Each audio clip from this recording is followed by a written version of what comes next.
ಆಕಾಶವಾಣಿ ಧಾರವಾಡ. ಹಚ್ಚೇವು ಕನ್ನಡದ ದೀಪ, ಹಚ್ಚೇವು ಕನ್ನಡದ ದೀಪ, ಕರುನಾಡ ದೀಪ, ಸಿರಿನುಡಿಯ ದೀಪ, ಒಲವೆತ್ತಿ ತೋರುವ ದೀಪ. 17ನೆಯ ಧಾರವಾಡ ಜಿಲ್ಲಾ ಸಾಹಿತ್ಯ ಸಮ್ಮೇಳನದ ನಿಯೋಜಿತ ಅಧ್ಯಕ್ಷರಾದ ಡಾ ಎಸ್ಆರ್ ಗುಂಜಾಳ್ ಹಾಗೂ ಧಾರವಾಡ ಜಿಲ್ಲಾ ಸಾಹಿತ್ಯ ಪರಿಷತ್ತಿನ ಅಧ್ಯಕ್ಷರಾದ ಡಾ ಲಿಂಗರಾಜ್ ಅಂಗಡಿ ಅವರೊಂದಿಗೆ ಸಂದರ್ಶನ. ಬಹುದಿನಗಳಿಂದ ಮೈಮರವೆಯಿಂದ ಕೂಡಿರುವ ಕೊಳೆಯ ಕೊಚ್ಚೇವು, ಎಲ್ಲೆಲ್ಲಿ ಕನ್ನಡದ ಕಂಪು ತೂಕಲು, ಅಲ್ಲಲ್ಲಿ ಕರಣ ಚಾಚೇವು. ಮೊದಲಿಗೆ 17ನೆಯ ಧಾರವಾಡ ಜಿಲ್ಲಾ ಸಾಹಿತ್ಯ ಸಮ್ಮೇಳನದ ನಿಯೋಜಿತ ಅಧ್ಯಕ್ಷರಾದ ಡಾ ಎಸ್ಆರ್ ಗುಂಜಾಳ್ ಅವರೊಂದಿಗೆ ಸಂದರ್ಶಿಸುತ್ತಾರೆ ಮಂಜುಳಾ ಪುರಾಣಿಕ್. ಹಚ್ಚೇವು ಕನ್ನಡದ ದೀಪ. ಆತ್ಮೀಯ ಕೇಳುಗರಿಗೆಲ್ಲ ನಮಸ್ಕಾರ. ಧಾರವಾಡ ಜಿಲ್ಲೆಯ 17ನೇ ಕನ್ನಡ ಸಾಹಿತ್ಯ ಸಮ್ಮೇಳನ ಇದೇ ಫೆಬ್ರವರಿ ದಿನಾಂಕ 3 ಮತ್ತು 4ರಂದು ಅಂದ್ರೆ ಸೋಮವಾರ ಮತ್ತು ಮಂಗಳವಾರ ಧಾರವಾಡದ ನಾಡೋಜ ಡಾ ಪಾಟೀಲ್ ಪುಟ್ಟಪ್ಪ ಸಭಾಭವನದಲ್ಲಿ ಕರ್ನಾಟಕ ವಿದ್ಯಾವರ್ಧಕ ಸಂಘ ಧಾರವಾಡ ಇಲ್ಲಿ ಆಯೋಜಿಸಲಾಗಿದೆ. ಈ ಸಲದ ಸಮ್ಮೇಳನಾಧ್ಯಕ್ಷರಾಗಿ ಡಾ ಎಸ್ಆರ್ ಗುಂಜಾಳ್ ಅವರು ಸರ್ವಾನುಮತದಿಂದ ಆಯ್ಕೆಯಾಗಿದ್ದಾರೆ. ಕೇಳುಗರೆ, ನಿಮ್ಮೆಲ್ಲರ ಪರವಾಗಿ ಆಕಾಶವಾಣಿ ಪರವಾಗಿ ಮೊದಲು ಡಾ ಎಸ್ಆರ್ ಗುಂಜಾಳ್ ಅವರಿಗೆ ಹಾರ್ದಿಕ ಅಭಿನಂದನೆಗಳನ್ನ ಸಲ್ಲಿಸ್ತಾ ಇದ್ದೀನಿ. ನಮಸ್ಕಾರ ಗುಂಜಾಳ್ ಅವರೇ. ನಮಸ್ಕಾರ. ತುಂಬಾ ಥ್ಯಾಂಕ್ಸ್, ಧನ್ಯವಾದಗಳು. ತಮಗೆ ಎಷ್ಟು ಪ್ರಾಯ ಈಗ? ನನಗೆ 92. 92ರ ಪ್ರಾಯದಲ್ಲಿ ನೀವು ನಿಮ್ಮ ಮನೆಯಿಂದ ಆಕಾಶವಾಣಿವರೆಗೂ ನಡ್ಕೊಂಡು ಬಂದು ಇವತ್ತಿನ ಸಂದರ್ಶನದಲ್ಲಿ ಪಾಲ್ಗೊಳ್ತಾ ಇದ್ದೀರಿ. ಏನು ನಿಮ್ಮ ಆರೋಗ್ಯದ ಗುಟ್ಟು? ನಂದು ಆರೋಗ್ಯದ ಗುಟ್ಟು ಅಂದ್ರೆ ಉತ್ತಮವಾದ ಆಹಾರ, ಹಣ್ಣು, ಕಾಯಿಪಲ್ಯ ಇತ್ಯಾದಿ ಉತ್ಕೃಷ್ಟವಾದಂತಹ ಆಹಾರವನ್ನ ನಾನು ದಿನಾಲು ತಿಂತೇನೆ. ಇವತ್ತಿಗೂ ನಾನು ಒಂದು ಫರ್ಲಾಂಗ್ ಅಡ್ಡಾಡ್ತೇನೆ ಮತ್ತು ಉಳಿದೇನು ತೊಂದರೆ ಇಲ್ಲ. ನನಗೆ ವಯಸ್ಸಿನ ನಿಮಿತ್ತವಾಗಿ ಕಿವಿ ಸ್ವಲ್ಪ ಮಂದಾಗ್ಯವ, ಧ್ವನಿ ಸ್ವಲ್ಪ ಮಂದಾಗ್ಯದ ಅಷ್ಟೇ. ಉಳಿದೆಲ್ಲ ಬರೋಬ್ಬರಿ ಪರ್ಫೆಕ್ಟ್ ಅದ. ಕಳೆದ ಸುಮಾರು ವರ್ಷಗಳಿಂದ ನಿಮ್ಮನ್ನ ನಾವು ವಿದ್ಯಾವರ್ಧಕ ಸಂಘದಲ್ಲಿ ಆಗಬಹುದು, ಕನ್ನಡ ಸಾಹಿತ್ಯ ಪರಿಷತ್ತಿನಲ್ಲಿ ಆಗಬಹುದು, ವಿವಿಧ ಸಭೆ ಸಮಾರಂಭಗಳಲ್ಲಿ ನೋಡಿದಾಗ ಅವಾಗ ಹೆಂಗಿದ್ರಿ ಇವತ್ತು ಹಂಗೆ ಇದ್ದೀರಿ. ಅದೇ ಉತ್ಸಾಹ, ಅದೇ ನಗು, ಅದೇ ಮಾತು. ತಮಗೆ ಒಂದು ಮಾತು ಹೇಳ್ಬೇಕಂದ್ರೆ, ಇದೇ ರೇಡಿಯೋ ಸ್ಟೇಷನ್ದಲ್ಲಿ ನಾನು ಈಗ 40 ವರ್ಷಗಳ ಹಿಂದೆ 300 ಭಾಷಣಗಳನ್ನ ಕೊಟ್ಟಿದ್ದೀನಿ. ಇಲ್ಲಿ ನಾನು ಕರ್ನಾಟಕ ಕಾಲೇಜ್ದೊಳಗೆ ಲೈಬ್ರರಿನ್ ಇದ್ದೆ. ಯಾರೇ ಇಲ್ಲಿ ಬರ್ಲಿಲ್ಲ ಅಂದ್ರೆ ನಾನು ಇಮಿಡಿಯೇಟ್ಲಿ ಕರ್ಕೊಂಡ್ ಬಂದು ಅವ್ರ ಬದ್ಲಿ ನನ್ನನ್ನ ಇಟ್ಕೊಂಡು ನನ್ನ ಕಡೆಯಿಂದ ನಾಟಕ ಇದ್ರೆ ಪಾತ್ರ ಮಾಡಿಸ್ತಿದ್ರು. ಭಾಷಣ ಇಲ್ಲಿಲ್ಲ ಅಂದ್ರೆ ಮತ್ತೊಂದು ಭಾಷಣ ಮಾಡಿಕೊಡ್ತಿದ್ದೆ. ಭಾಷಣ ಅನ್ಕೂ ಬಹಳ ಮಾಡಿದ್ದೀನಿ ನಾನು. ಅದು ಇವತ್ತಿಗೂ ನನಗೆ ನೆನಪಿದೆ. ಗುಂಜಾಳ್ ಅವರ, ತಾವು ದಿಲ್ಲಿ ವಿಶ್ವವಿದ್ಯಾಲಯದಿಂದ ಗ್ರಂಥ ವಿಜ್ಞಾನದಲ್ಲಿ ಸ್ನಾತಕೋತ್ತರ ಪದವಿಯನ್ನ ಪಡೆದಿದ್ದೀರಿ. ಹೌದು. ಧಾರವಾಡದ ಕರ್ನಾಟಕ ಕಾಲೇಜಿನಲ್ಲಿ ಗ್ರಂಥಪಾಲಕರಾಗಿ ಸೇವೆಯನ್ನ ಸಲ್ಲಿಸಿದಿರಿ. ನಂತರ ಕರ್ನಾಟಕ ವಿಶ್ವವಿದ್ಯಾಲಯದಲ್ಲಿ ಉಪ ಗ್ರಂಥಪಾಲಕರಾಗಿ, ಆಮೇಲೆ ಗುಲ್ಬರ್ಗಾ ವಿಶ್ವವಿದ್ಯಾಲಯದಲ್ಲಿ ಹೊಸದಾಗಿ ಪ್ರಾರಂಭವಾದ ಗ್ರಂಥಾಲಯ ವಿಜ್ಞಾನ ವಿಭಾಗದ ಮುಖ್ಯಸ್ಥರಾಗಿ ಸೇವೆಯನ್ನ ಸಲ್ಲಿಸಿದಿರಿ. ಈ ಗ್ರಂಥಾಲಯ ಅಂದ ತಕ್ಷಣನೇ ನಮಗ ಮಾಹಿತಿಯ ಕಣಜ ಅದು. ಹೌದು. ಇಲ್ಲಿಯ ತಮ್ಮ ಸೇವಾ ಅನುಭವ ಹೆಂಗಿತ್ತು? ಬರೇ ಲೈಬ್ರರಿಯನ್ ಆಗಿರಲಿಲ್ಲ. ಯೂನಿವರ್ಸಿಟಿಗೆ ನಾನು department of library and information science ಅದರ ಮುಖ್ಯ ಪ್ರಾಧ್ಯಾಪಕನಾಗಿದ್ದೆ. ಪ್ರೊಫೆಸರ್ ಆಫ್ ಲೈಬ್ರರಿ ಸೈನ್ಸ್ ಅಲ್ಲೇ 2 ಹುದ್ದೆಗಳನ್ನು ನಾನು ನೋಡ್ಕೊಳ್ತಾ ಇದ್ದೆ. ಮತ್ತು ಅಲ್ಲಿ ಡಿಪಾರ್ಟ್ಮೆಂಟ್ ನಲ್ಲಿ 30 ರಿಂದ 40 ಹುಡುಗರು ನಾನು ಕಲಿಸ್ತಾ ಇದ್ದೆ. ಅಲ್ಲದೆ ಲೈಬ್ರರಿಗೆ ನಾನು ಹೋಗಿ ಅಧ್ಯಕ್ಷನಾಗಿ ಚೀಫ್ ಲೈಬ್ರೇರಿಯನ್ ಆಗಿ ಕೆಲಸ ಮಾಡ್ತಿದ್ದೆ. ಯಾಕಂದ್ರೆ ಅದು ಆಗಿನ ಕಾಲದೊಳಗೆ ಏನು ಇರಲಿಲ್ಲ. ಅಲ್ಲಿ 2 ಸಂಸ್ಥೆಗಳನ್ನ ನಾನು ನೋಡ್ಕೋತಿದ್ದೆ. ಹೀಗಾಗಿ ನನ್ನಲ್ಲಿ ಬಹಳ ಹುಡುಗರು ಬರ್ತಿದ್ರು. ಜೊತೆಗೆ ಆಗಿನ ಕಾಲದಲ್ಲಿ ಅಂದ್ರೆ 1979 ರಿಂದ 16 ಮಂದಿ all over India, Hyderabad, Belagavi, Bengaluru, Delhi ಹೀಗೆ ಬೇರೆ ಬೇರೆ ಊರುಗಳಿಂದ ವಿದ್ಯಾರ್ಥಿಗಳು ಬಂದು ನನ್ನ ಮಾರ್ಗದರ್ಶನದಲ್ಲಿ PhD ಮಾಡಿ ಡಾಕ್ಟರೇಟ್ ಪದವಿಯನ್ನ ಪಡೆದಿದ್ದಾರೆ. ಅವರು ದೊಡ್ಡ ದೊಡ್ಡ ಹುದ್ದೆಗಳಲ್ಲಿ ಇದ್ದಾರೆ. ಇಲ್ಲೇ ಧಾರವಾಡದಲ್ಲಿ ಇಬ್ಬರಿದ್ದಾರೆ. ಒಬ್ರು ಕರ್ಸಿದ್ದಪ್ಪ ಅಂತ, ಒಬ್ಬ ಸಂಗಮ್ ಅಂತ ಹೇಳಿ. ಅವರಿಬ್ರು ನನ್ನ PhD ವಿದ್ಯಾರ್ಥಿಗಳು. ಅವರು ದೊಡ್ಡ ದೊಡ್ಡ ಹುದ್ದೆಗೆ ಹೋಗಿ ನಿವೃತ್ತಿ ಆಗಿದ್ದಾರೆ. ಈಗ ಡಾಕ್ಟರ್ ಗುಂಜಾಳ್ ಅವರ ಸಾಕಷ್ಟು ಮೌಲಿಕ ಗ್ರಂಥಗಳನ್ನ ನೀವು ರಚನೆ ಮಾಡಿದ್ದೀರಿ. ಮತ್ತೆ PhD ಪ್ರಬಂಧವನ್ನ ಕೂಡ ಬರೆದು ಮಹಾಪ್ರಬಂಧವನ್ನ ಬಂಗಾರದ ಪದಕವನ್ನ ಪಡೆದಿರಿ. ಅದು ನಾನು ಸಹ ಮೊದಲ PhD ಮಾಡಿದೆ. PhD ಗೈಡ್ ಆಗೋದಕ್ಕಿಂತ ಮೊದಲೇ PhD ಮಾಡಿದೆ. ಎಲ್ಲೇ ಕರ್ನಾಟಕ ವಿಶ್ವವಿದ್ಯಾಲಯದಿಂದ ಉತ್ತಂಗಿ ಚೆನ್ನಪ್ಪನವರು ಅಂದ್ರೆ ಸರ್ವಜ್ಞ ಸಾಹಿತಿ ಉತ್ತಂಗಿ ಚೆನ್ನಪ್ಪನವರ ಮೇಲೆ ನಾನು PhD ಮಾಡಿ ಡಾಕ್ಟರೇಟ್ ಪದವಿನೂ ಪಡೆದೆ. ನನಗೆ ಗೋಲ್ಡ್ ಮೆಡಲ್ ಸಿಕ್ತು. ಈಗ ಈ ಗ್ರಂಥಾಲಯ ವಿಜ್ಞಾನದ ಬಗ್ಗೆ ವಿಶೇಷ ಒಂದು ಅಧ್ಯಯನ, ಒಂದು ಕಂಪ್ಯಾರಿಟಿವ್ ಸ್ಟಡೀಸ್ ಮಾಡುವ ಸಲುವಾಗಿ ವಿದೇಶಗಳಿಗೆ ಕೂಡ ತಾವು ಹೋಗಿ ಬಂದಿದ್ದೀರಿ. ಹೌದು, ಈ 2 ದೇಶಗಳನ್ನು ಮುಖ್ಯವಾಗಿ ನಾನು ವಿಸಿಟ್ ಮಾಡಿದ್ದೇನೆ. ಒಂದು ಅಮೆರಿಕ, ಒಂದು ಇಂಗ್ಲೆಂಡ್. ಅಮೆರಿಕೆಯಲ್ಲಿ 6 ತಿಂಗಳು ನಾನು ಪ್ರವಾಸ ಮಾಡಿದೆ. ಇಂಗ್ಲೆಂಡ್ದಲ್ಲಿ 1 ತಿಂಗಳು ಮಾತ್ರ ನಾನು ಇದ್ದೆ. ಅಮೆರಿಕೆಯಲ್ಲಿ ಸುಮಾರು 9 ವಿಶ್ವವಿದ್ಯಾಲಯಗಳಿಗೆ ವಿಸಿಟ್ ಮಾಡಿದೆ. ಅಲ್ಲಿ ನಡೆಯತಕ್ಕಂತ ಕಾರ್ಯಕ್ರಮಗಳನ್ನೆಲ್ಲ ವೀಕ್ಷಿಸಿದೆ. ಅವರ head of the department lecturers ಅವ್ರ ಜೊತೆಗೆ ಮಾತಾಡಿದೆ. ಅವರು ಯಾವ ರೀತಿ ಕಲಿಸ್ತಾರ, ಯಾವ ರೀತಿ ಸಬ್ಜೆಕ್ಟ್ ಟೀಚ್ ಮಾಡ್ತಾರ ಗ್ರಂಥಾಲಯ ವಿಜ್ಞಾನದ್ದು ಅಂತಕ್ಕಂಥ ವಿಷಯವನ್ನ ನಾನು ಅಲ್ಲೇ ತಿಳ್ಕೊಂಡೆ. ಅದರಂತೆ ನಾನು ಇಂಗ್ಲೆಂಡ್ಗೆ ಬಂದೆ. ಅಲ್ಲಿ ಲಂಡನ್ನಲ್ಲಿ ಮತ್ತು ಮ್ಯಾಂಚೆಸ್ಟರ್ದಲ್ಲಿ ನಾನು ಅಲ್ಲಿದ್ದ ಗ್ರಂಥಾಲಯಗಳನ್ನ ವಿಸಿಟ್ ಮಾಡಿದೆ. ಗ್ರಂಥಾಲಯಗಳಲ್ಲಿ ಒಂದು ವಿಶೇಷವಾದಂಥ ವಿಷಯ ನನಗೆ ಅವರು ಹೇಳಿದರು. ಆ ಗ್ರಂಥಾಲಯಗಳಲ್ಲಿ ಬರತಕ್ಕಂಥ ಓದುಗರು ಯಾರು ಹೆಚ್ಚು ಓದ್ತಾರೆ ಮತ್ತು ಯಾವ ಪುಸ್ತಕವನ್ನು ಹೆಚ್ಚು ರೀಡರ್ಸ್ ಓದ್ತಾರ, ಇವೆರಡನ್ನು ಲೆಕ್ಕ ಇಟ್ಟಿರ್ತಾರೆ. ಅವರು ವರ್ಷದ ಕೊನೆಗೆ ಹೆಚ್ಚು ಓದಿದವರಿಗೆ ಗೋಲ್ಡ್ ಮೆಡಲ್ ಮತ್ತು ಗ್ರಂಥಗಳನ್ನು ಓದಿದವರಿಗೆ ಆತು ಅಂಥವರಿಗೆ ಗೋಲ್ಡ್ ಮೆಡಲ್ ಕೊಡ್ತಕ್ಕಂಥ ಒಂದು ಪದ್ಧತಿ ಇದೆ. ಅಂದ್ರೆ ಗ್ರಂಥ ಹೆಚ್ಚು ಓದಿದ್ರೆ. ಹಿಂಗಾಗಿ ಅಲ್ಲಿ ಫುಲ್ ಜನರೆಲ್ಲ ಓದುಗರು ಬಹಳ ಇರ್ತಾರೆ ಮತ್ತು ಯಾವ ಪುಸ್ತಕ ಬಹಳಷ್ಟು ಜನರಿಂದ ರೆಫರ್ ಆಗಿರುತ್ತದೆ, ಓದಿರ್ತಾರೆ, ಆ ಪುಸ್ತಕಕ್ಕೂ ಸುದ್ದಾನು ಒಂದು ಗೋಲ್ಡ್ ಮೆಡಲ್ ಕೊಡ್ತಾರೆ. ಅಂದ್ರೆ ಒಳ್ಳೆ ಓದುಗನಿಗೆ ಒಳ್ಳೆ ಬರಹದ ಪುಸ್ತಕಕ್ಕೆ ಹೀಗೆ 2 ರೀತಿಯಲ್ಲಿ ಅವರು ಗೋಲ್ಡ್ ಮೆಡಲ್ ಕೊಡ್ತಾರೆ ಅಂತ ಹೇಳಿದ್ರು. ಅಲ್ಲದೆ ಒಂದು ಅಲ್ಲಿ ಸಮ್ಮೇಳನದಲ್ಲಿ ಭಾಗವಹಿಸಿದೆ. ಆ ಸಮ್ಮೇಳನದಲ್ಲಿ ಭಾಗವಹಿಸಿದಾಗ ಅವರು ನಾನು ಭಾಷಣ ಮಾಡ್ತಾ ಇರುವಾಗ ಒಂದು ಸಂಜ್ಞೆ ತೋರಿಸ್ತಾರೆ. ಆ ಸಂಜ್ಞೆ ತೋರಿಸಿದ ನಂತರ ನಾನು ಬಂದ್ ಮಾಡಬೇಕು ನನ್ನ ಭಾಷಣವನ್ನ. ತಾವು ಸುಮಾರು 35 ವರ್ಷಗಳ ಕಾಲ ಗ್ರಂಥ ಅಧಿಕಾರಿಯಾಗಿ ಸೇವೆಯನ್ನ ಸಲ್ಲಿಸಿರಿ. ಆವಾಗಿನ ಒಂದು ಸಿಸ್ಟಮ್ ಆಫ್ ವರ್ಕಿಗೂ ಇವತ್ತಿಗೂ ಏನ್ ವ್ಯತ್ಯಾಸ ಅನಿಸ್ತದೆ? ಆವಾಗಿಂದಕ್ಕೂ ಈಗಿಂದಕ್ಕೂ ಬಹಳ ವ್ಯತ್ಯಾಸವನ್ನ ಕಾಣ್ತಾ ಇದ್ದೇನೆ. ಆಗಿನ ಕಾಲದಲ್ಲಿ ವಿದ್ಯಾರ್ಥಿಗಳು ಓದುವುದನ್ನ ಹೆಚ್ಚು ಅವರು ಗಮನ ಕೊಡುತ್ತಿದ್ದರು. ಒಳ್ಳೊಳ್ಳೆ ಪುಸ್ತಕಗಳನ್ನು ನಾವು ತೆಗೆದುಕೊಡ್ಬೇಕು, ನಾವು ಪುರ್ಸತ್ತಿರ್ತಿದ್ದಿಲ್ಲ. ಆ ಪುಸ್ತಕ ಕೊಡ್ರಿ, ಈ ಪುಸ್ತಕ ಕೊಡ್ರಿ, ಈ ಪುಸ್ತಕ ಕೊಡ್ರಿ ಅಂತ ಹೇಳಿ. ಒಂದು ಉದಾಹರಣೆ ನಿಮ್ಗೆ ಹೇಳ್ಬೇಕಂದ್ರೆ, ನಾನೇ ಒಂದು ಬೆಳಗಾವಿಯಲ್ಲಿ ಲೈಬ್ರರಿ ಕಟ್ಟಿದ್ದೇನೆ, ಲಿಂಗಾಯತ ಸಂಶೋಧನಾ ಕೇಂದ್ರ ಗ್ರಂಥಾಲಯ ಅಂತ. ಅಲ್ಲಿ PhD ಹುಡುಗರು ಸುಮಾರು 130 PhD ಹುಡುಗರು ಬಂದ್ರೆ ಅವ್ರಿಗೆ ಆ ಪುಸ್ತಕಗಳನ್ನ ಕೊಟ್ಟು, ಅವ್ರಿಗೆ ಬೇಕಾದಂತ ಸಬ್ಜೆಕ್ಟಿನ ಪುಸ್ತಕಗಳನ್ನು ಕೊಟ್ಟು ಅವರ ಟೇಬಲ್ ಮೇಲೆ ಇಡುತ್ತಿದ್ದೆ. ಅವರು 3 ದಿವಸ 4 ದಿವಸ 8 ದಿವಸ ಹೀಗೆ ಅಲ್ಲೇ ಇಟ್ಕೊಂಡು ಓದಿ ಮುಂದ ಪುಸ್ತಕಗಳನ್ನು ನಮಗ ಕೊಡ್ತಿದ್ರು. ಹೀಗೆ ಅನೇಕ ಜನ ಅಲ್ಲೇ PhD ಮಾಡಿದ್ರು ಮತ್ತು ಕರ್ನಾಟಕ ವಿಶ್ವವಿದ್ಯಾಲಯದಲ್ಲಿ ಮಾಡಿದ್ರು. ಇತ್ತೀಚೆಗೆ ಸೋಷಿಯಲ್ ಮೀಡಿಯಾ ಜಾಸ್ತಿ ಆದಂಗ ಓದುವಿಕೆ ಕಡಿಮೆ ಆಗಿದೇನೋ ಜನರಲ್ಲಿ? ಅಗ್ರಿ ಕಡಿಮೆ ಆಗಿದೆ. ಯಾಕಂದ್ರೆ ಈಗ ಮೊಬೈಲ್ ಬರೇ ಮೊಬೈಲ್ ಬಿಟ್ರೆ, ಈಗ ನಾನು ಅಲ್ಲಿ ನಿಂತು ನೋಡ್ತಿರ್ತೀನಿ, ಆ ರಸ್ತೆದಾಗ ಹೋಗುವಾಗ ಸುದ್ದಾನು ಆ ಮೊಬೈಲ್ ನೋಡ್ಕೋತ ಹೋಗ್ತಾರೆ. ಅಂದ್ರೆ ಅವ್ರಿಗೆ ಓದಬೇಕು ಅಂತ ಇದು ಗಮನ ಇಲ್ಲ. ಇವತ್ತು ಅವ್ರಿಗೆ ಬೇಕಾಗುವಂತ ಮಾಹಿತಿ ಅದೊಂದು ಇಂಟರ್ನೆಟ್ ನೊಳಗೆ ಸಿಕ್ಬಿಡ್ತದ.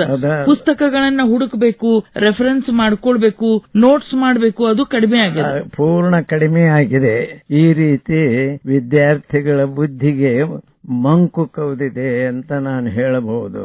ಮತ್ತು ಈಗಿನ ಫ್ರೀಡಮ್ ಬಹಳ, ಅಂದ್ರೆ ಮಾಸ್ತರ್ಗೇನ್ರಿ, ಪ್ರೊಫೆಸರ್ಸ್ಗೆ ಅವರು ಯಾವ ರೀತಿ ರೆಸ್ಪೆಕ್ಟ್ ಕೊಡಬೇಕು ಆ ರೆಸ್ಪೆಕ್ಟ್ ಕೊಡ್ತಾ ಇಲ್ಲ. ಇದು ನನ್ನ ಅನುಭವ. ವ್ಯತ್ಯಾಸ ಕಂಡು ಬರ್ತದೆ, ಭಾರಿ ವ್ಯತ್ಯಾಸ ಆಗಿದೆ. ತಾವು ಈ 17ನೇ ಸಾಹಿತ್ಯ ಸಮ್ಮೇಳನ, ಧಾರವಾಡ ಜಿಲ್ಲೆಯ ಸಾಹಿತ್ಯ ಸಮ್ಮೇಳನದ ಅಧ್ಯಕ್ಷರಾಗಿರಿ. ಆಯ್ಕೆ ಆದಾಗ ಏನ್ ಅನಿಸ್ತು?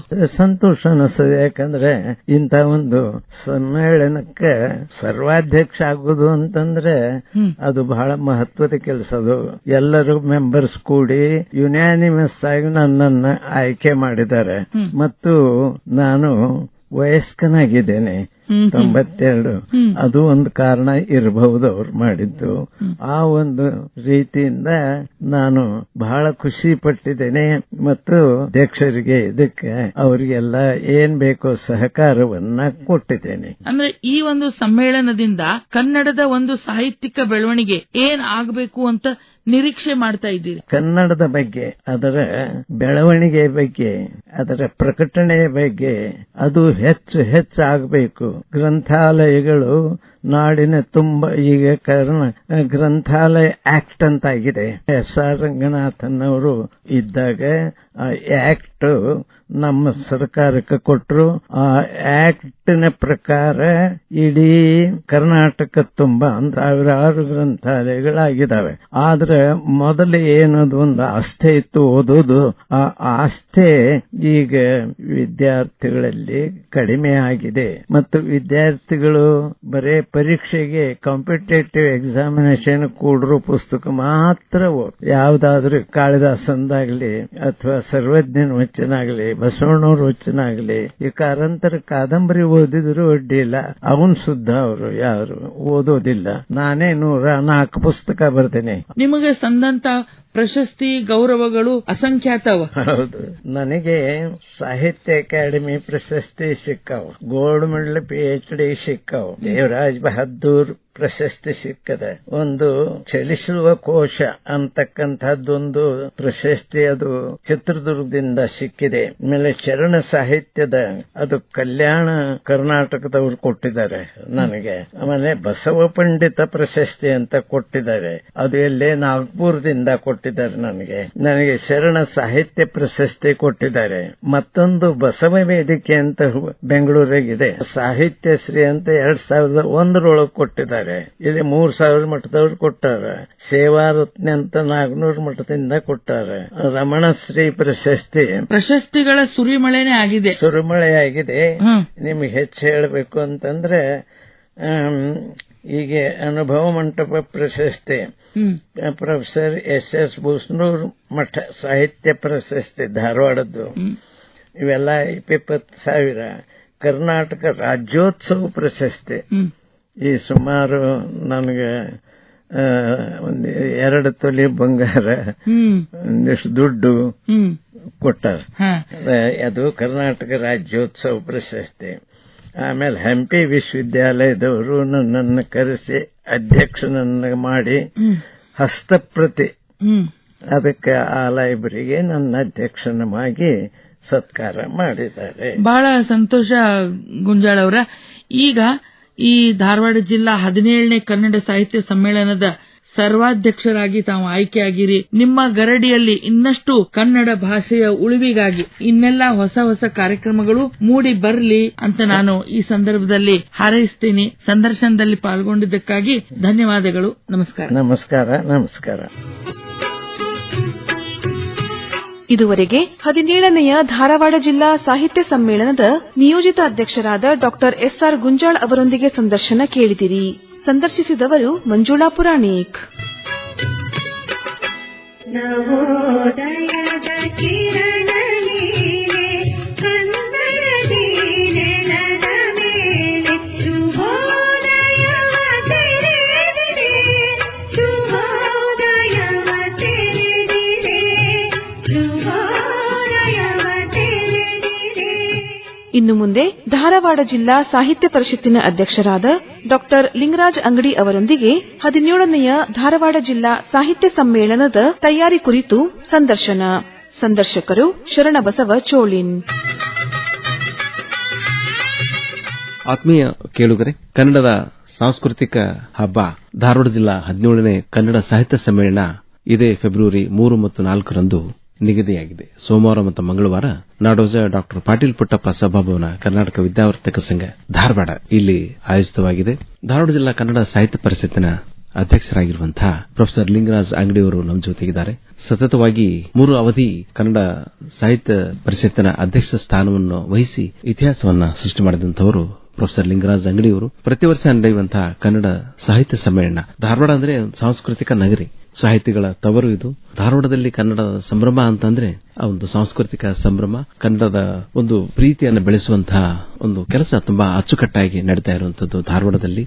ಆತ್ಮೀಯ ಕೇಳುಗರೆ, ಪೂರ್ವಭಾವಿಯಾಗಿ ಏನೇನು ಒಂದು ನಮ್ಮ ಕನ್ನಡ ಸಾಹಿತ್ಯ ಸಮ್ಮೇಳನದ ಚಟುವಟಿಕೆಗಳು ಆಗಬೇಕಾಗಿದೆ ಅನ್ನೋದನ್ನ ಇವತ್ತು ನಮ್ಮ ಪ್ರೊಫೆಸರ್ ಲಿಂಗರಾಜ್ ಅಂಗಡಿ ಅವರಿಂದಲೇ ಮಾಡಿಕೊಳ್ಳೋಣ. ನಮಸ್ಕಾರ ಪ್ರೊಫೆಸರ್ ಲಿಂಗರಾಜ್ ಅಂಗಡಿ ಅವರೇ. ಮೊಟ್ಟ ಮೊದಲನೇದಾಗಿ ತಮಗೆ ಅಭಿನಂದನೆಗಳು. ತುಂಬಾ ಯಶಸ್ವಿಯಾಗಿ ಸುಮಾರು 10 ವರ್ಷಗಳಿಗಿಂತ ಮಿಗಿಲಾಗಿ ತಾವು ಧಾರವಾಡ ಜಿಲ್ಲೆಯ ಕನ್ನಡ ಸಾಹಿತ್ಯದ ತೇರನ್ನು ಎಳಿತಾ ಇದ್ದೀರಿ.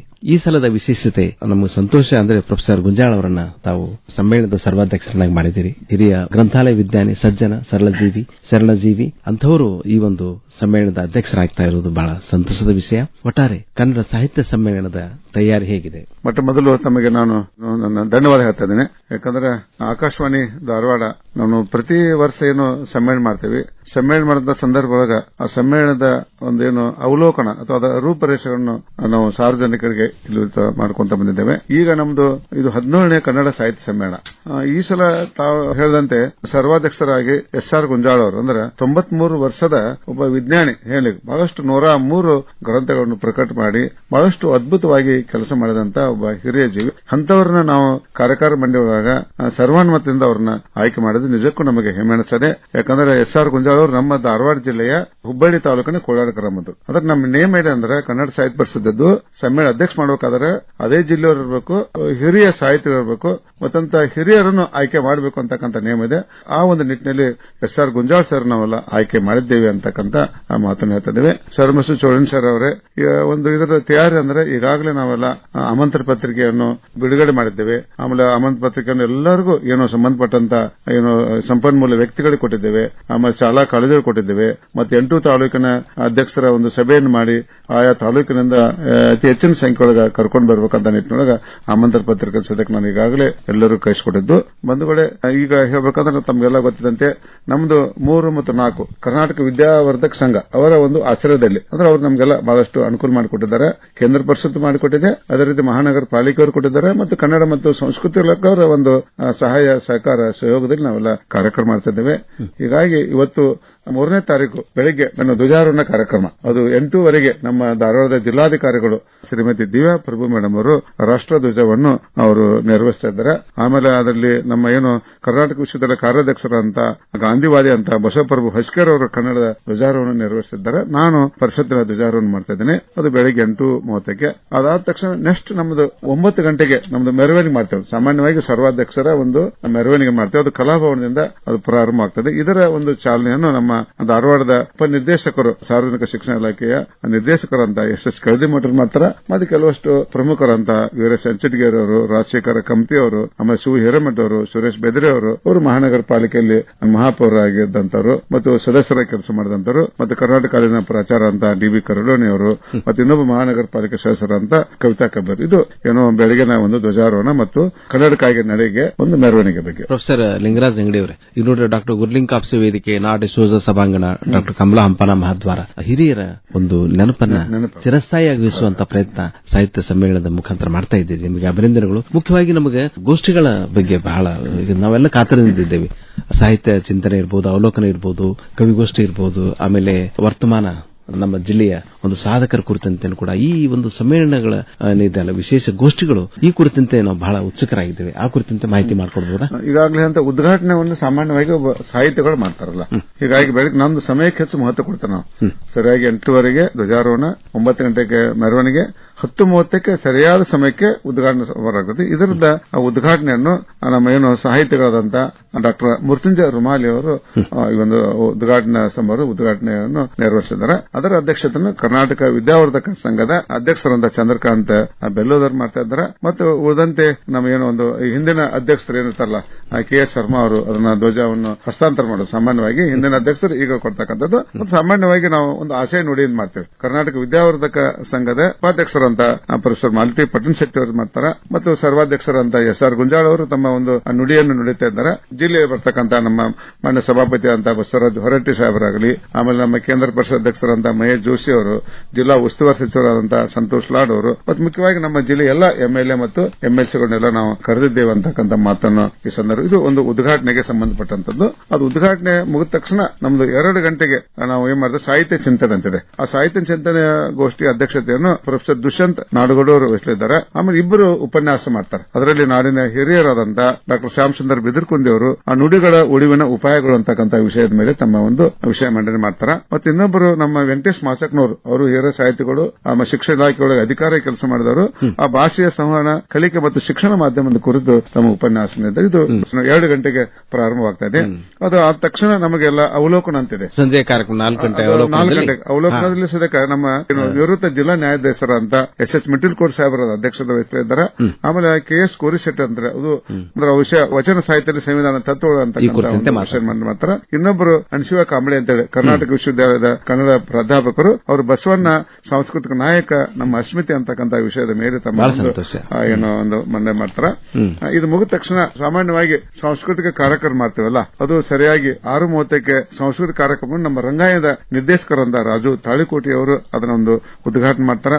ಅಲ್ಲಿ ಉಪಸ್ಥಿತವಾಗಿ ಕನ್ನಡ ಮತ್ತು ಸಂಸ್ಕೃತಿ ಇಲಾಖೆ ಉಪನಿರ್ದೇಶಕರಾದ ಕುಮಾರ್ ಬೆಕ್ಕೇರಿ ಅವರು, ರಂಗಾಯಣ ಆಡಳಿತಾಧಿಕಾರಿ ಶ್ರೀಮತಿ ಶಶಿಕಲಾ ಹುಡೇದವರು, ಆಮೇಲೆ ಸರ್ಕಾರಿ ಪದವಿ ಪ್ರಥಮ ದರ್ಜೆ ಮಹಾವಿದ್ಯಾಲಯದ ಪ್ರಾಚಾರ್ಯರಾದ ನಳಿನಿ ಬೆಂಗೇರಿ ಅವರು, ಆಮೇಲೆ ಒಂದು ಸರ್ಕಾರಿ ಪದವಿ ಮಹಿಳಾ ಮಹಾವಿದ್ಯಾಲಯದ ಪ್ರಾಚಾರ್ಯರಾದ ನಮ್ಮ SS ಅಂಗಡಿ ಅವರು, ಮತ್ತು ಇನ್ನೊಬ್ಬರು ಸಮುದಾಯದ ಅಧ್ಯಕ್ಷರಂತ BI ಇಡಿಗೇರ್ ಅವರು, ಜಾನಪದ ಕಲಾವಿದ ರಾಮ ಮುಲಿಗಿ, ಇಷ್ಟೆಲ್ಲ ಬರ್ತಾವೆ. ಕೆಲವಷ್ಟು ಅಲ್ಲೆಲ್ಲ ಕನ್ನಡ ಗೀತ ನೃತ್ಯ ಆಗ್ಬೋದು, ಮಕ್ಕಳ ರೂಪಕ, ಭರತನಾಟ್ಯ, ಸಮೂಹ ನೃತ್ಯ, ವಚನ ರೂಪಕ, ಈ ರೀತಿಯಾದಂತಹ ಒಂದು ಇದು 3ನೇ ತಾರೀಕಿನ ಒಂದು ಉದ್ಘಾಟನಾ ಒಂದು ಸಾಹಿತ್ಯ ಚಿಂತನಾ ಅವಲೋಕನ ಮತ್ತು ಸಾಂಸ್ಕೃತಿಕ ಕಾರ್ಯಕ್ರಮದ ಒಂದು ವಿಷಯ ಸರ್.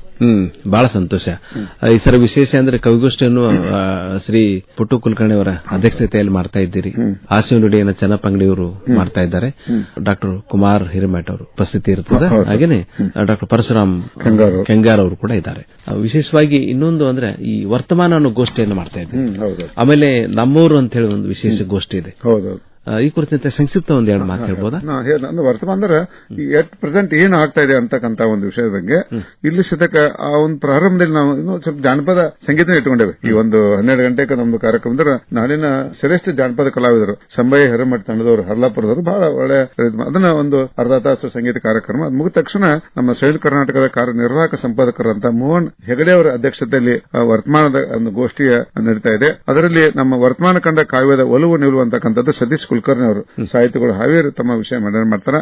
ಇನ್ನೊಬ್ಬರು ಚಿದಾನ್ ಮನ್ಸೂರ್ ಅಂತೇಳಿ ಅವರು ಕೃಷಿ ವಿದ್ಯಾಲಯದಲ್ಲಿ ಪ್ರಾಧ್ಯಾಪಕರಾಗಿ ಅವರು ಒಕ್ಕಲುತನ ಸವಾಲುಗಳು ಅಂದ್ರೆ ಈ ಸದ್ಯ ನಾವೇನು ಸಾಹಿತ್ಯ ಪರಿಷತ್ ಅಂದ್ಕೂಲೆ ಬರೀ ಸಾಹಿತ್ಯ ಅಷ್ಟಲ್ಲ, ರೈತರು ಸದ್ಯಕ ಅವ್ರನ್ನೂ ಸದ್ಯ ಕಡೆಗಣಿಸ್ಬಾರಂತ. ನಮ್ಮ ದೇಶದ ರೈತರು ಚೆನ್ನಾಗಿದ್ರೆ ರೈತರ ಸ್ಥಿತಿ ಹಿಂದೆ ಹೆಂಗಿತ್ತು, ಈಗಿದೆ, ಮುಂದೆ ಏನು ಸವಾಲಿದ್ದಾವ ಅಂತ ಒಂದು ರೈತರಿಗೆ ಒಂದೇನೋ ಒಂದು ಸಲಹೆ ಸೂಚನೆ ಕೊಡೋಕೆ ನಿಟ್ಟಿನೊಳಗೆ ಅದನ್ನ ಇಟ್ಕೊಂಡೇವೆ. ಇದರಲ್ಲಿ ಸದ್ಯಕ್ಕೆ ಹಲವಾರು ಜನ ಉಪಸ್ಥಿತರ, ರಾಮಕೃಷ್ಣ ಸದಲಿಗೆ ಅವರು, ಮೋಹನ್ ಸಿದ್ಧಾಂತಿ ಅವರು, ವಸಂತ್ ಲದ್ದ ಅವರು, ರೇಖಾ ಜೋಗಲ್ ಮೇಡಮ್, SS ಹಿರೇಮಠ ಅವರು, ಮಾಂತೇಶ್ ಹಿರೇಮಠ, ಈ ರೀತಿಯಾದಂತಹ ಕೆಲವಷ್ಟು ಉಪಸ್ಥಿತಿ ಇದೆ. ಆಮೇಲೆ ಇನ್ನೊಂದು ಈ ಒಂದು ಗೋಷ್ಠಿಯ ಏನು ನಮ್ಮ ಆಕಾಶವಾಣಿ ನಿರ್ದೇಶಕರಾಗಿ ಕೆಲಸ ಮಾಡಿದಂತ CV ಬೆಳಕೆ ಅವರ ಅಧ್ಯಕ್ಷತೆ ನಡೀತಾ ಇದೆ. ಇಂದಿನ ಶಾಲಾ ಮಕ್ಕಳು ಅವ್ರದ್ದು ಹೇಗಿದ್ದಾರೆ ಏನು ಅಂತಕ್ಕಂಥ ಬಗ್ಗೆ ಕರ್ನಾಟಕ ವಿದ್ಯಾವರ್ಧಕ ಸಂಘದ ಪ್ರಧಾನ ಕಾರ್ಯದರ್ಶಿ ಶಂಕರ್ ಹಲಗತ್ತಿ ಅವರು ಉಪನ್ಯಾಸ ಮಾಡ್ತಾ ಇದ್ದಾರೆ. ಅದೇ ರೀತಿಯಾಗಿ ನಮ್ಮ ಹಿರಿಯರು ನಮ್ಮ ಹೆಜ್ಜೆ ಅಂತಕ್ಕಂಥ ವಿಷಯವನ್ನು BA ಪಾಟೀಲ್ರು ಹಿರಿಯ ನಾಗರಿಕರ ಕ್ಷೇಮಾಭಿವೃದ್ಧಿ ಸಂಘ ಅಂತಿದೆ, ಅದರ ರಾಜ್ಯ ಅಧ್ಯಕ್ಷರು ಬಹಳ ಒಳ್ಳೆ ರೀತಿಯಾದ ಕೆಲಸ ಮಾಡಿದ್ರು. ಅವರು ಸದ್ಯಕ ನಮ್ಮ ಹಿರಿಯರು ನಮ್ಮ ಹೆಮ್ಮೆ ಅಂತಕ್ಕಂಥ ಇದರಲ್ಲಿ ಉಪನ್ಯಾಸ ಮಾಡ್ತಾರೆ. ಇಲ್ಲಿ ಸದ್ಯ ಕೆಲವಷ್ಟು ಸಾಹಿತಿಗಳಂತ ಬಸವರಾಜ ಸುರಗಂಡವರು, ಹಿರಿಯ ನಾಗರಿಕ ನಿವೃತ್ತ ನೌಕರ ಸಂಘದ ಅಧ್ಯಕ್ಷರು, ಶಿವಶಂಕರ್ ಹಂಪಣ್ಣವರು, ಲಿಂಗರಾಜ್ ಮುಳೋಳಿ ಅವರು, ಕಮಲಾ ಢವಳೆ ಅವರು, ಸುನಿತಾ ಪಾಟೀಲ, ND ಶೇಖ್ ಅಂತೇಳಿ, ಸಂಗನಾಥ್ ಲೋಕಾಪುರ, ಈ ರೀತಿಯಾಗಿ ಕೆಲವಷ್ಟು ಪ್ರಮುಖ ವ್ಯಕ್ತಿಗಳು ಆ ಒಂದು ಗೋಷ್ಠಿಯಲ್ಲಿ ಇರ್ತಾ ಇದ್ದಾರೆ. ಮತ್ತೆ ಇನ್ನೊಂದು ವಿಶೇಷವಾಗಿ ಸರ್ವಾಧ್ಯಕ್ಷ ಜೊತೆಗೆ ನಾವು ಸಂವಾದ ಮಾಡ್ತೇವೆ, ಅವ್ರ ಜೊತೆಗೆ ಮಾತು ಅಂತೇಳಿ. ಅಂದ್ರೆ ಅವ್ರು ಕೆಲವಷ್ಟು ಜನ ಅದರಲ್ಲಿ ಲೋಹಿತ್ ನಾಯ್ಕರ್ ಅಂತೇಳಿ ಹಿರಿಯ ನ್ಯಾಯವಾದಿಗಳು, ಕಾನೂನು ತಜ್ಞರು, ಅವರು ಕೋಯವಾಡ ಗ್ರಾಮದವರು, ನಮ್ಮ ಏನು ಸರ್ವಾಧ್ಯಕ್ಷರಂತ SR ಗುಂಜಾಳ ಅವ್ರ ಜೊತೆಗೆ ಇದು ಮಾಡ್ತಾರೆ. ಅದರಲ್ಲಿ ಮಹೇಶ್ ನಲ್ವಾಡ್ ಸರ್, ವಿಶ್ವೇಶ್ವರ ಹಿರೇಮಠ ಅವರು, ರಾಜೇಶ್ವರಿ ಮಹೇಶ್ವರಯ್ಯ, ಪ್ರಮಕ್ಕ ಹೊರಟ್ಟಿ ಅವರು, BS ಮಾಡವಾಡ, ಮಹೇಶ್ ವರ್ಕರಿ, ಪ್ರಕಾಶ್ ಉಡಿಕೇರಿ ಅವರು, NR ಬಾಳಿಕಾಯಿ, ಶಂಕರ್, ಈ ರೀತಿಯಾಗಿ ರೀತಿಯಾಗಿ ಕೆಲವಷ್ಟು ಜನ ಸರ್ವಾಧ್ಯಕ್ಷತೆ ಒಂದು ಸಂವಾದ ಮಾಡ್ತಾ ಇದ್ದಾರೆ. ಮತ್ತು ಬಹಿರಂಗ ಅಧಿವೇಶನ ಮಾಡ್ತೇವೆ. ಬಹಿರಂಗ ಅಧಿವೇಶನ ಕೆಲವಷ್ಟು ನಿರ್ಣಯ ತಗೋತ ನಾವು, ಅಂದ್ರೆ ಒಂದು ಕನ್ನಡ ಭಾಷೆ ಉಳಿದು ಇರಬಹುದು ಅಥವಾ ಒಂದು ಶಿಕ್ಷಕರ ಅಪಾಯಿಂಟ್ಮೆಂಟ್ ಇರಬಹುದು, ಕನ್ನಡ ನಾಡು ನುಡಿ ಕುರಿತು ಏನಾದರೂ ಒಂದು ನ್ಯಾಯವನ್ನು ಒದಗಿಸಿಕೊಡಬೇಕಂತ 3 ನಿರ್ಣಯವನ್ನು ಧಾರವಾಡ ಜಿಲ್ಲೆಯ ಒಂದು ಸಾಹಿತ್ಯ ಸಾಂಸ್ಕೃತಿಕ ಚಟುವಟಿಕೆಗಳ ಕುರಿತಂತೆ ಏನು ಸರ್ಕಾರದಿಂದ ನಮಗೆ ಆಗಬೇಕಾಗಿರೋ ಸಹಾಯ ಸಹಕಾರ ಮತ್ತು ಮುಖ್ಯವಾಗಿ ನಾವು ಸಮಾಜ ಸಂಘಟನೆಯವರು ಏನ್ ನಿರ್ಧಾರ ಮಾಡಿ ಇವತ್ತು ಕನ್ನಡ ಉಳಿಸಿ ಬೆಳೆಸುವಂತ ಕರ್ತವ್ಯದೊಳಗೆ ಹೇಗೆ ನಾವು ನಮ್ಮನ್ನು ನಾವು ತೊಡಗಿಸಿಕೊಳ್ಬೇಕು ಅನ್ನೋದು ಕೂಡ ಚರ್ಚೆ ಆಗ್ತದೆ. ಬಹಳ ಸಂತೋಷ. ಕೊನೆಯದಾಗಿ ಇನ್ನೊಂದಿಲ್ಲ, ಇದು ಸಮಾರೋಪ ಅಂತ ಮಾಡ್ತೇವೆ. ಈ ಸಮಾರೋಪಕ್ಕೆ ಸಹಿತ ನಮ್ಮ ದಾವಣಗೆರೆ ವಿಶ್ವವಿದ್ಯಾಲಯದ ಕುಲಪತಿ ಅಂತ ಡಾಕ್ಟರ್ ಬಿ ಡಿ ಕುಂಬಾರ್ ಅವರು ಗ್ರಂಥ ಪಾಲಕರಾಗಿ ಪ್ರೊಫೆಸರ್ ಆಗಿ ಕೆಲಸ ಮಾಡಿದಂತವರು. ಈ ಸಮಾರೋಪ ನುಡಿ ಬಹಳಷ್ಟು ಮಹತ್ವದ್ದು. ಸಮ್ಮೇಳನ ಅಂದ್ರೆ ಒಂದು ಉದ್ಘಾಟನಾ ಭಾಷಣ, ಒಂದು ಸಮಾರೋಪ ನುಡಿ. ಅದು ಧಾರವಾಡದವರು ಡಾಕ್ಟರ್ ಎಂ ಕಲಬುರ್ಗಿ ಅವರು ರಾಷ್ಟ್ರೀಯ ಟ್ರಸ್ಟ್ ನ ಅಧ್ಯಕ್ಷರಾದಂತ ಇವರನ್ನ ರಾಜೂರ್ ಸರ್ ಸಮಾರೋಪ ನುಡಿಯನ್ನು ಮಾಡ್ತಾರೆ. ಮತ್ತೆ ಸರ್ವಾಧ್ಯಕ್ಷರ ನುಡಿ ಇದೆ ಎಸ್ ಆರ್ ಗುಂಜಾಳ್ ಸರ್ದು. ಆಮೇಲೆ ಇದರಲ್ಲಿ ಕೆಲವು ಮುಖ್ಯ ಅತಿಥಿಗಳಾಗಿ ಅಜಿತ್ ಪ್ರಸಾದ್ ಸರ್, ಶಶಿ ಶಾಲೆ ಅವರು, ಶಶಿಧರ್ ತೊಡಕರ್ ಅವರು, ಶರಣಪ್ಪ ಕೊಟಗಿ, ಎಚ್ ಜಿ ನಡಕಟ್ಟಿ ಅವರು, ಎಸ್ ಎಫ್ ಸಿದ್ದನಗೌಡರು, V F Chuluki, Gouramma Nyamati, R S Hosur, ಈ ರೀತಿಯಾಗಿ ಕೆಲವಷ್ಟು ಪ್ರಮುಖ ವ್ಯಕ್ತಿಗಳು ಈ ಒಂದು ಸಮಾರೋಪ ಕಾರ್ಯಕ್ರಮದಲ್ಲಿ ಮಾಧ್ಯಮಿಕ ಶಾಲೆಯ ಪ್ರಾಥಮಿಕ ಶಾಲೆ ಮಕ್ಕಳನ್ನು ಸಹ ಕೆಲವಷ್ಟು ವಿಶೇಷ ಸಾಂಸ್ಕೃತಿಕ ಕಾರ್ಯಕ್ರಮ ಮಾಡ್ತಾ ಇದ್ದೇವೆ. ಬಹಳ ಸಂತೋಷ ಪ್ರೊಫೆಸರ್ ಲಿಂಗರಾಜ್ ಅಂಗಡಿ ಅವರೇ, ಬಹಳ ವ್ಯವಸ್ಥಿತವಾಗಿ ತಾವು ಆಯೋಜನೆ ಮಾಡಿಕೊಂಡಿದ್ದೀರಿ. ಕನ್ನಡ ಸಾಹಿತ್ಯ ಪರ ಚಟುವಟಿಕೆಗಳು ಹೇಗಾಗ್ತಾವ ಅನ್ನೋದನ್ನ ಬಹಳ ಬೆರಗುಗಣ್ಣಗಳಿಂದ ಉತ್ತರ ಕರ್ನಾಟಕದ ಎಲ್ಲರೂ ನೋಡುತ್ತಿರ್ತಾರೆ. ಆ ನಿಟ್ಟಿನೊಳಗೆ ಬಹಳ ವ್ಯವಸ್ಥಿತವಾಗಿ ತಮ್ಮ ಒಂದು ಕಾರ್ಯಕ್ರಮವನ್ನು ಆಯೋಜನೆ ಮಾಡಿದ್ದೀರಿ. ಶುಭವಾಗಲಿ, ಎಲ್ಲ ಗೋಷ್ಠಿಗಳು ಯಶಸ್ವಿಯಾಗಲಿ. ಸಂದರ್ಭದಲ್ಲಿ ನಾನು ವಿನಂತಿ ಮಾಡ್ಕೊಂಡ್ರೆ, ನಾವು ಧಾರವಾಡ ಜಿಲ್ಲೆಯ ಒಂದು ಕಸಾಪ ಸದಸ್ಯರು 5,000ಕ್ಕಿಂತ ಜಾಸ್ತಿ ಇದ್ದಾರಲ್ಲ, ಮತ್ತೆ ಸಾರ್ವಜನಿಕರು ಸದಕ ಮತ್ತು ವಿಶೇಷವಾಗಿ ಮಕ್ಕಳು ಸದಕ, ನಂದೇನು ಯುವಕರು ಸದಕ ಹೆಚ್ಚಿನ ಸಂಖ್ಯೆಗಳು ಬರಬೇಕು. ಬಂದವರಿಗೆಲ್ಲ ವ್ಯವಸ್ಥೆ ಮಾಡೋಣ. ನಾವು ಬೆಳಗಿನ ಉಪಹಾರ ವ್ಯವಸ್ಥೆ ಮಾಡಿದ್ದೇವೆ, ಮಧ್ಯಾಹ್ನದ ಊಟದ ವ್ಯವಸ್ಥೆ ಮಾಡಿದ್ದೇವೆ, ಸಂಜೆ ಮುಂದೆ ಸದಕ ಅವ್ರ ಉಪಹಾರ ಅಂದ್ರೆ ಬಂದಂತವ್ರು ಸರಿಯಾಗಿ ಅವ್ರದ್ದು ಯಾವುದೇ ರೀತಿ ಏನೋ ಕಡಿಮೆ ಆಗ್ಲಂಗ 1,000 ಮಂದಿಗೆ 2 ದಿವಸ ನಾವು ಒಂದು ವ್ಯವಸ್ಥೆ ಮಾಡಿಕೊಂಡಿದ್ದೇವೆ. ಹೀಗಾಗಿ ಈ ಒಂದು ಸಾರ್ವಜನಿಕರು ಅತಿ ಹೆಚ್ಚಿನ ಸಂಖ್ಯೆ ಒಳಗೆ, ಅದು ಕರ್ನಾಟಕ ವಿದ್ಯಾವರ್ಧಕ ಸಂಘ ಅಂದ್ರೆ ಬಹಳಷ್ಟು ಅನುಕೂಲವಾದಂತಹ ಸ್ಥಳ ಅದು. ಈಗ ಯಾರಿಗೂ ಏನು ಅನಾನುಕೂಲ ಆಗುದಿಲ್ಲ. ಅದಕ್ಕಾಗಿ ನನ್ನ ವಿನಂತಿ ಅಂದ್ರೆ ಎಸ್ ಆರ್ ಗುಂಜಾಳ್ ಅವರು ಏನು ಒಂದು ಸರ್ವಾಧ್ಯಕ್ಷತೆ ನೀಡತಕ್ಕಂಥ 2 ದಿವಸದ ಕಾರ್ಯಕ್ರಮಕ್ಕೆ ಅತಿ ಹೆಚ್ಚಿನ ಸಂಖ್ಯೆ ಒಳಗೆ ಬರಬೇಕು. ಮತ್ತು ಬಂದಂತಹ ಒಂದು ಜನರು ಏನಾದರೂ ಒಂದು ಬದಲಾವಣೆ ಆಗ್ಬೇಕಂತ, ಬರೀ ಸಾಹಿತ್ಯ ಸಮ್ಮೇಳನ ಊಟ ಮಾಡಿ ಹೋಗೋದಲ್ಲ. ಗುಂಜಾಳ್ ಅಂತ ವ್ಯಕ್ತಿಗಳು 93 ವರ್ಷ ಬದುಕಕ್ಕೆ ಹೆಂಗ್ ಸಾಧ್ಯ ಆಯ್ತು? ಆ ರೀತಿಯಾಗಿ ಈಗಿನ ಯುವಕರಲ್ಲಿ ಅವರಿಗೊಂದು ಮಾದರಿ ಆಗ್ತಕ್ಕಂಥ ನಿಟ್ಟಿನಲ್ಲಿ ನಾವು ಕೆಲಸ ಮಾಡ್ತಾ ಇದ್ದೇವೆ. ಎಲ್ಲರೂ ಆಶಾವಾದಿಗಳಾಗಬೇಕು, ಒಳ್ಳೆಯ ರೀತಿ ಆಗಲಿ ಅಂತಕ್ಕಂಥದ್ದು. ಮತ್ತೊಮ್ಮೆ ಇಂತಹ ಒಂದು ಆಕಾಶವಾಣಿ ನನಗೆ ಬಹಳಷ್ಟು ದಿವಸದಿಂದ ನಮಗೆ ಸಹಾಯ ಸಹಕಾರ ಮಾಡ್ತಾ ಇದೆ. ಹೀಗಾಗಿ ನಾವು ಏನು ಯಾವುದೇ ರೀತಿ ಸಾರ್ವಜನಿಕರನ್ನ ಹಣ ಏನು ಪಡ್ಕೊ ಮಾಡ್ಕೋದು, ನಾವು ಏನಾದ್ರೂ ಕೇಂದ್ರ ಪರಿಷತ್ ಕೊಟ್ಟಂತ 5 ಲಕ್ಷ ಹಣವನ್ನು ಮತ್ತು ಮಹಾನಗರ ಪಾಲಿಕೆಯವರು ನಮಗೆ 1 ಲಕ್ಷ ರೂಪಾಯಿ ಕೊಡ್ತಂದ್ರೆ, ಈ ಸಲ ನಮ್ಮ ಕರ್ನಾಟಕ ವಿದ್ಯಾವರ್ಧಕ ಸಂಘದಾಗ ಪೂರ್ತಿಯಾಗಿ ನಮಗೆ ಅದೊಂದು ಸಹಯೋಗ ಅಂದ್ರೆ ಅವರು ಆಶೀರ್ವಾದ ಮಾಡ್ತಾ ಇದ್ದಾರೆ. ಅವರು ಸದ್ಯಕ್ಕೆ ನಮ್ಗೆ ಯಾವುದೇ ರೀತಿ ಹಣ ತೆಗೆದುಕೊಳ್ಳದೆ ನಮ್ಮ ಶಂಕರ್ ಹಲಗತ್ತಿ ಅವರು ಮತ್ತು ಚಂದ್ರಕಾಂತ್ ಬೆಲ್ಲದವರು, ಇಡೀ ಒಂದು ನಮ್ಮ ವಿದ್ಯಾವರ್ಧಕ ಸಂಘ ಟೀಮ್ ನಮ್ಮ ಜೊತೆಗೆ 2 ದಿವಸದಿಂದ ನಮಗೆ ಸಹಕಾರ ಮಾಡ್ತಿದ್ರೆ. ಇದೇ ರೀತಿಯಾಗಿ ಮಾಧ್ಯಮದವರು ಸದ್ಯಕ್ಕೆ ನಮಗೆಲ್ಲ ಸಹಾಯ ಸಹಕಾರ ಕೊಡ್ತಾರೆ. ಆಕಾಶನವರು ಬರ್ಬೇಕಂತ ಹೇಳ್ತಾ ಮತ್ತೊಮ್ಮೆ ಬಹಳ ಸಂತೋಷ ಲಿಂಗರಾಜ್ ಅಂಗಡಿ ಅವರೇ. ನೋಡ್ರಿ, ಒಂದು ಕನ್ನಡದ ಸಾಂಸ್ಕೃತಿಕ ಹಬ್ಬ ಸೋಮವಾರ ಮಂಗಳವಾರ ಬಹಳ ಯಶಸ್ವಿಯಾಗಿ ಅಭೂತಪೂರ್ವವಾಗಿ ಜರುಗಲಿ. ಯಾಕಂದ್ರೆ ಸಾಕಷ್ಟು ಸವಾಲುಗಳನ್ನ ಕನ್ನಡದ ನೆಲಜಲ ಈಗ ಅನುಭವಿಸ್ತಾ ಇದೆ. ಯಾಕಂದ್ರೆ ಮಕ್ಕಳನ್ನ ಆಂಗ್ಲ ಮಾಧ್ಯಮ ಶಾಲೆಗೆ ಕಳಿಸ್ತಾ ಇದ್ವಿ. ಕನ್ನಡದ ಅಸ್ಮಿತೆ ಉಳಿಸಬೇಕು ಅಂತಂದ್ರೆ, ಮುಂದಿನ ಪೀಳಿಗೆಯವರಿಗೆ ಕನ್ನಡವನ್ನ ನಾವು ತಲುಪಿಸಬೇಕು ಅಂತಂದ್ರೆ ಈ ಕನ್ನಡ ಪರ ಹೋರಾಟಗಳು, ಆ ಕನ್ನಡ ಪರ ಸಂಘಟನೆಗಳು ಬಹಳ ಯಶಸ್ವಿಯಾಗಿ ಜಾಗೃತವಾಗಿ ಕೆಲಸ ಮಾಡಬೇಕು. ಮತ್ತೆ ಈ ಒಂದು ಹಬ್ಬ ಏನಿದೆಲ್ಲ ಕನ್ನಡದ ವಾತಾವರಣವನ್ನು ಸೃಷ್ಟಿ ಮಾಡಿ ಹೆಚ್ಚು ಹೆಚ್ಚು ಕನ್ನಡದ ಬಗೆಗೆ ಒಂದು ಪ್ರೀತಿ ಅಭಿಮಾನವನ್ನು ಬೆಳೆಸುವಂಗಾಗ್ಲಿ. ತಮಗೆ ಶುಭವಾಗಲಿ. ತಮ್ಮ ಎಲ್ಲ ಒಂದು ಕಾರ್ಯಕ್ರಮಗಳು ಅಚ್ಚುಕಟ್ಟಾಗಿ ನೆರವೇರಲಿ ಅಂತ ಹಾರೈಸ್ತಾ ಇಲ್ಲಿವರೆಗೆ ಬಂದು ವಿಸ್ತೃತವಾದ ಮಾಹಿತಿಯನ್ನು ತಾವು ಮಾಡಿಕೊಟ್ಟಿದ್ದೀರಿ. ನಿಮಗೆ ಪ್ರೊಫೆಸರ್ ಲಿಂಗರಾಜ್ ಅಂಗಡಿ ಅವರೇ, ಕನ್ನಡ ಸಾಹಿತ್ಯ ಪರಿಷತ್ತಿನ ಅಧ್ಯಕ್ಷರು ಧಾರವಾಡ ಜಿಲ್ಲೆಯ ತಾವು, ತಮಗೆ ವಿಶೇಷ ಅಭಿನಂದನೆಗಳು ಮತ್ತೆ ಶುಭವಾಗಲಿ ಅಂತ ಹೇಳ್ತಾ ನಮ್ಮೆಲ್ಲ ಆತ್ಮೀಯ ಕೇಳುಗರ ಪರವಾಗಿ ಕೃತಜ್ಞತೆಗಳು, ಧನ್ಯವಾದಗಳು, ನಮಸ್ಕಾರ. ಧನ್ಯವಾದ. ಇಂತಹ ಒಂದು ಅವಕಾಶ ಕೊಟ್ಟಿದ್ದಕ್ಕೆ ಮತ್ತೊಮ್ಮೆ ಆಕಾಶವಾಣಿ ಸಿಬ್ಬಂದಿಗೆ ತಮಗೆ ನಾನು ಹೃದಯಪೂರ್ವಕವಂತ ಧನ್ಯವಾದ ಹೇಳ್ತಾ. ನಮಸ್ಕಾರ ಸರ್. ಇದುವರೆಗೆ ಧಾರವಾಡ ಜಿಲ್ಲಾ ಸಾಹಿತ್ಯ ಪರಿಷತ್ತಿನ ಅಧ್ಯಕ್ಷರಾದ ಡಾಕ್ಟರ್ ಲಿಂಗರಾಜ್ ಅಂಗಡಿ ಅವರೊಂದಿಗೆ 17ನೆಯ ಧಾರವಾಡ ಜಿಲ್ಲಾ ಸಾಹಿತ್ಯ ಸಮ್ಮೇಳನದ ತಯಾರಿ ಕುರಿತು ಸಂದರ್ಶನ ಕೇಳಿದಿರಿ. ಸಂದರ್ಶಿಸಿದವರು ಶರಣಬಸವ ಚೋಳಿನ್. ನಮ್ಮವರು ಗಳಿಸಿದ ಹೆಸರುಳಿಸಲು ಎಲ್ಲರೂ ಒಂದು ಗೂಡೇವು. ನಮ್ಮೆದೆಯ ಬಿಡಿಯು ಈ ಮಾತಿನಲ್ಲಿ ಮಾತೆಯನ್ನು ಪೂಜೆ ಮಾಡೇವು. ನಮ್ಮವರು ಗಳಿಸಿದ ಹೆಸರುಳಿಸಲು ಎಲ್ಲರೂ ಒಂದು ಗೂಡೇವು. ಇದುವರೆಗೆ 17ನೆಯ ಧಾರವಾಡ ಜಿಲ್ಲಾ ಸಾಹಿತ್ಯ ಸಮ್ಮೇಳನದ ನಿಯೋಜಿತ ಅಧ್ಯಕ್ಷರಾದ ಡಾಕ್ಟರ್ ಎಸ್ಆರ್ ಗುಂಜಾಳ್ ಹಾಗೂ ಧಾರವಾಡ ಜಿಲ್ಲಾ ಸಾಹಿತ್ಯ ಪರಿಷತ್ತಿನ ಅಧ್ಯಕ್ಷರಾದ ಡಾಕ್ಟರ್ ಲಿಂಗರಾಜ್ ಅಂಗಡಿ ಅವರೊಂದಿಗೆ ಸಂದರ್ಶನ ಪ್ರಸಾರವಾಯಿತು. ಕಾರ್ಯಕ್ರಮ ಪ್ರಸ್ತುತಿ ಶರಣಬಸವ ಚೋಳಿನ್ ಹಾಗೂ ಮಂಜುಳಾ ಪುರಾಣಿಕ್. ಪ್ರಸ್ತುತಿ ನೆರವು ರಾಖಿ ಹಾನಗಲ್.